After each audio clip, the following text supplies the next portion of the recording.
Boy, balita ko, andil ka ng asawa mo ah. Mali ang nakarating na balita sa'yo, boy. Talaga ba? Oo.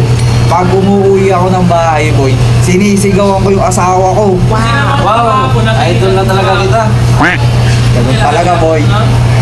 Kane, balita ko, andil ka to sa asawa mo ah. Sino mo nagkakalat ng balita na yan? Anak natin na pa. Sayang naman yung mga tattoo ko na yan kung magpapa-honor ako doon. Ah, ganun ba? Ikaw na idol ko pare. Nasaan mama nyo? Ha? Nasaan ang mama nyo? Sa baba po. Baba po.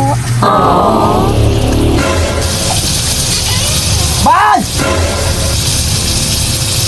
Bay! Makayat ka nga dito!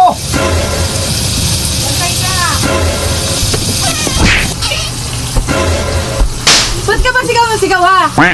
Hindi. Tinatawag kasi kita. Nabili ko na yung mga pinabili mo. Ikaw naman. Sinisigawan mo ba ako ha? Ha? Hindi. Sinisigawan mo ako ha? Hindi ko magagawa sa'yo yun. Tumaas na yung boses ko kasi baka hindi mo ako naririnig. Lumalaban ka na sa akin? Hindi. Ha? Lumalaban ka na? Hindi ako lalaban sa'yo. Boss kita eh. Eto no. Bumili nga rin pala ako ng burger steak. Buti naman.